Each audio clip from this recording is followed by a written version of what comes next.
Hai anak-anak, apa kabar? Pasti baik-baik kan? Lause kangen, sudah 3 minggu gak ketemu kalian di gereja. Ini karena adanya virus corona. Jadi kita gak bisa kemana-mana, gak bisa beribadah ke gereja ya.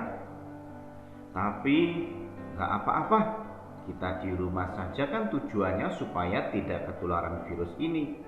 Jadi lebih baik kita di rumah saja dulu.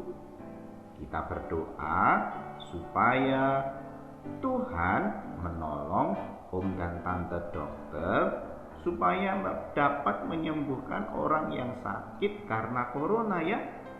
Kalau coronanya sudah hilang, kita bisa sekolah lagi, main-main, jalan-jalan, dan bisa ke sekolah minggu lagi. Nah, supaya kita tetap bisa sekolah minggu, yuk Lause ajak kalian ikut Lause beribadah ya. Kasih tahu mama atau papa untuk menolong kalian ya. Oke, sudah siap?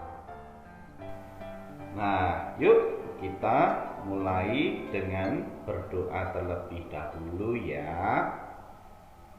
Tuhan Yesus, terima kasih untuk pagi hari ini. Tuhan sudah bangunkan kami dari istirahat. Sekarang kami mau beribadah sekolah minggu. Tuhan tolong kami dan Tuhan berkati kami. Dalam nama Tuhan Yesus, amin. Yes, yuk sekarang kita nyanyi sama-sama ya. Karena kasih Tuhan yang begitu indah, kasih Yesus yang begitu ajaib dan luar biasa.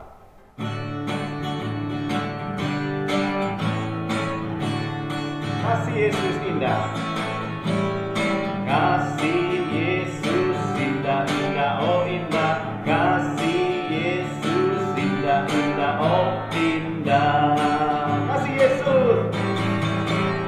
Kasih Yesus indah, indah, oh indah. Kasih Yesus indah, indah, oh indah. Lebih indah, lebih indah dari pelangi, lebih indah dari bintang di langit, lebih indah dari bunga di taman. Oh Yesusku, sekali lagi ya. Kasih Yesus. Kasih Yesus indah, indah, oh indah. Kasih Yesus indah, indah, oh indah. Lebih indah dari pelangi, lebih indah dari bintang di langit, lebih indah dari bunga di taman. Oh Yesusku, lebih indah dari pelangi, lebih indah dari bintang di langit, lebih indah dari bunga di taman. Oh Yesusku.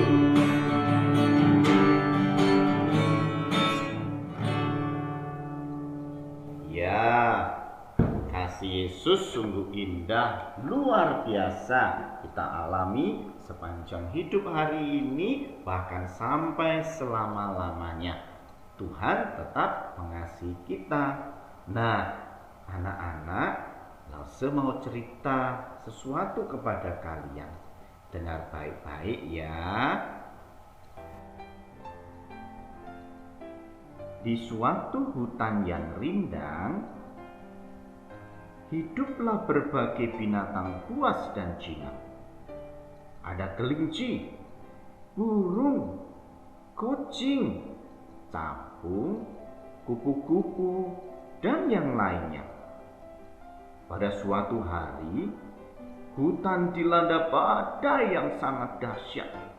Angin bertiup sangat kencang, menerpa pohon dan daun-daun. Terdengar bunyi dahan-dahan yang patah.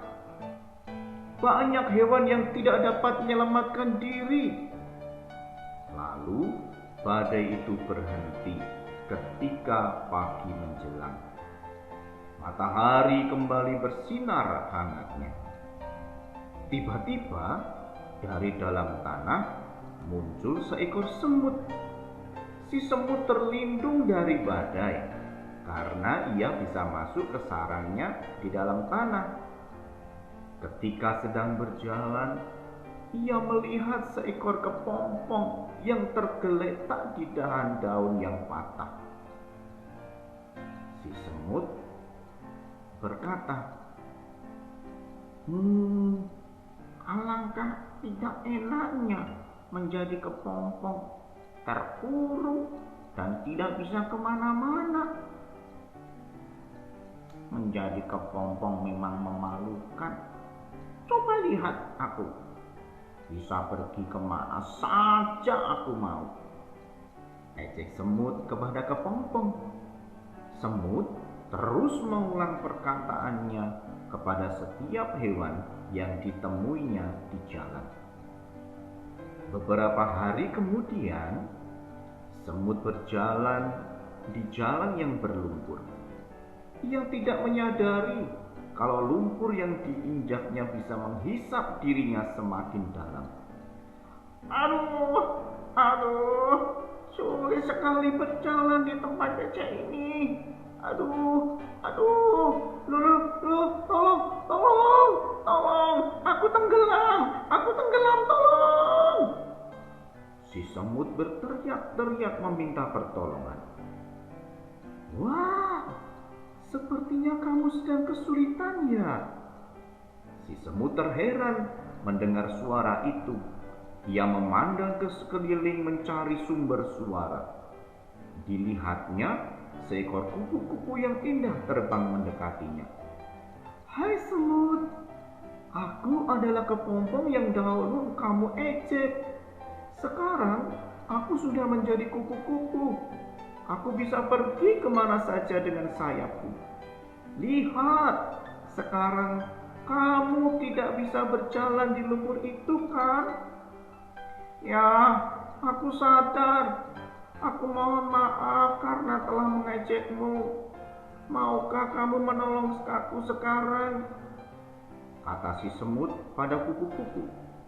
Akhirnya kupu-kupu menolong semut yang terjebak dalam lumpur penghisap. Tidak berapa lama, semut terbebas dari lumpur penghisap tersebut. Setelah terbebas, semut mengucapkan terima kasih pada kupu-kupu. Tidak apa-apa, memang sudah kewajiban kita untuk saling menolong dan membantu mereka yang sedang kesusahan. Karenanya, kamu jangan mengejek hewan yang lainnya ya, karena setiap makhluk pasti diberikan kelebihan dan kekurangan oleh Tuhan. Sejak saat itu, semut dan kupu-kupu menjadi sahabat. Anak-anak, kalian ingat nggak kalau dalam cerita hidup Tuhan Yesus juga pernah dibenci oleh orang-orang Farisi dan ahli Taurat. Bukan karena Tuhan Yesus jahat, tetapi karena orang-orang Farisi dan ahli Taurat merasa kalau Tuhan Yesus lebih terkenal dari mereka. Jadi mereka merasa tersaingi. Mereka itu seperti artis. Kalian tahu kan apa itu artis? Itu pemain film terkenal, penyanyi terkenal yang punya banyak pengikut. Nah, banyak orang menjadi pengikut Tuhan Yesus karena Tuhan Yesus itu mengajarkan hal yang baik dan yang benar. Tuhan Yesus juga bisa menyembuhkan orang sakit. Tuhan Yesus juga bisa mengampuni orang yang berdosa. Lalu para orang Farisi dan ahli Taurat itu merasa kehilangan pengikut. Aduh, bagaimana ini kalau pengikut kita berkurang? Kita tidak bisa terkenal lagi. Begitu kata orang Farisi dan ahli Taurat. Lalu mereka merencanakan yang jahat terhadap Yesus. Tuhan Yesus difitnah, yaitu mengatakan sesuatu yang tidak sesuai dengan yang sebenarnya. Kata orang-orang ini, Yesus itu adalah orang yang jahat, orang yang sesat, musuhnya orang Yahudi. Jadi harus dihukum dan disalibkan. Adik-adik, apakah Tuhan Yesus marah ketika difitnah? Tidak. Tuhan Yesus justru mengampuni mereka dan mendoakan mereka. Dalam Lukas 23 ayat 34 dikatakan, waktu Tuhan Yesus dihukum salib, Tuhan Yesus berkata, "Ya Bapa, ampunilah mereka, sebab mereka tidak tahu apa yang mereka perbuat." Tuhan Yesus dihukum salib karena Tuhan Yesus mengasihi orang-orang yang berdosa. Mama, papa, Lause, dan kamu adalah orang yang berdosa. Tuhan Yesus mau mengampuni dan membebaskan kita dari hukuman. Tuhan Yesus telah mengampuni kita. Maka sekarang kita juga harus belajar untuk mengampuni siapapun yang bersalah kepada kita. Tidak membalas kejahatan dengan kejahatan, tapi membalas kejahatan dengan apa? Kebaikan. Yes, seperti kupu-kupu yang membalas hinaan semut dengan menolong dan menyelamatkan semut. Hari ini kita belajar mengenai mengampuni, mengasihi siapa saja yang bersalah kepada kita, dan berdoa untuk mereka, mengampuni mereka, dan menolong mereka menjadi anak-anak yang baik. Nah, yuk sekarang kita buka ayat hafalan kita dari Matius 5 ayat 44. Sudah ketemu? Matius 5 ayat 44. Ya. Yuk kita sama-sama baca ya. 1, 2, 3. Tetapi aku berkata kepadamu, kasihilah musuhmu dan berdoalah bagi mereka yang menganiaya kamu. Nah, dihafalkan ya. Minta tolong papa atau mama untuk membantu menghafalkan ayat ini. Yuk, sekarang kita berdoa ya. Tirukan lause dan berdoa. Tuhan Yesus, terima kasih sudah mengasihi dan mengampuni saya. Ajar saya mengampuni dan mengasihi orang yang bersalah kepada saya. Dalam nama Tuhan Yesus. Amin. Ya, baik. Sampai jumpa ya anak-anak. Nanti kita ketemu lagi di sekolah minggu berikutnya. Tetap jaga kesehatan, tetap di rumah saja ya untuk sementara, dan kerjakan semua yang berguna, kerjakan tugas-tugas dari sekolah dengan sukacita. Oke, sampai jumpa minggu depan ya. Tuhan Yesus memberkati. Bye bye.